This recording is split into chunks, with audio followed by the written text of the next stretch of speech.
ASC academy एक ASC talent Hunt exam लेके आ रहा है, जिसमें 10th क्लास के बच्चों के लिए 11 साइकिल प्राइजेस रखे गए हैं और 8th-9th क्लास के बच्चों के लिए साइकिल और कैश प्राइज रखा गया है। स्कैन करके रजिस्टर करें। कुर्सी पे बैठने वालों को जमीन की अहमियत याद रहे, सच दिखाते हैं। सच का सामना में आपका एक बार फिर स्वागत है।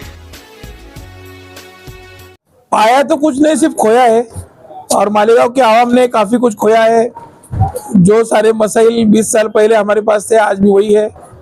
बीजेपी की सरकार देश में भी है, राज्य में भी है और बीजेपी के लोगों ने कहा है कि हम देश में, दुनिया में तीसरी सत्ता बनने जा रहे हैं। हम चांद पे जाने की बात कर रहे हैं, हम दुनिया की तीसरी बड़ी इकोनॉमी बनने की बात कर रहे हैं। और यहाँ पे तो ना लोगों के पास सड़क है, ना गटरे है, ना पानी का मसला हल हो रहा है, ना यहाँ पे कचरा उठाया जा रहा है, ना यहाँ अच्छी स्कूलें बन रही है, ना यहाँ अच्छे कारोबार लग रहे हैं। तो ना हमारे बच्चों के पास शिक्षा है, ना हमारे बच्चों के पास अच्छी कोई नौकरी है। और जो भी है वो सिर्फ गुंडागर्दी बढ़ाई जा रही है, गुंडों को प्रोटेक्शन दिया जा रहा है, उनको खुलेआम एमडी का ड्रग दिया जा रहा है, कुत्ता गोली दी जा रही है। उसकी वजह से बड़े मात्रा में चेन स्नैचिंग और मोबाइल स्नैचिंग जैसी चोरियां ये कुत्ता गोली वाले लड़के कर रहे हैं। और इनको जेल से छुड़ाने का काम, जेल में इनको हर महीने 5,000 रुपए का मनी ऑर्डर भेजने का काम, ये सारे मंत्री की तरफ से हो रहा है।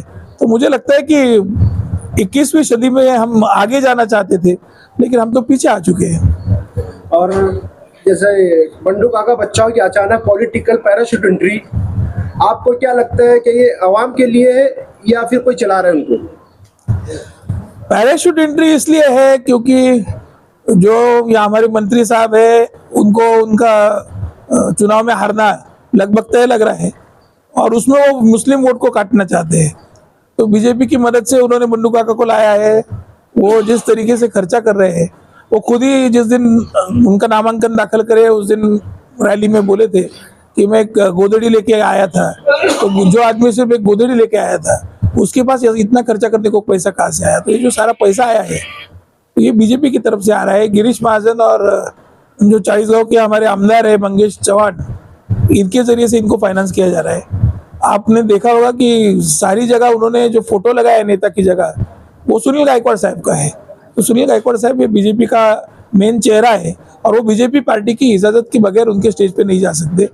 और अगर गए हैं तो फिर उनके ऊपर पार्टी कार्रवाई क्यों नहीं कर रही है, उनको पार्टी से निकाला क्यों नहीं जा रहा? तो वो हमारे सामने सवाल है।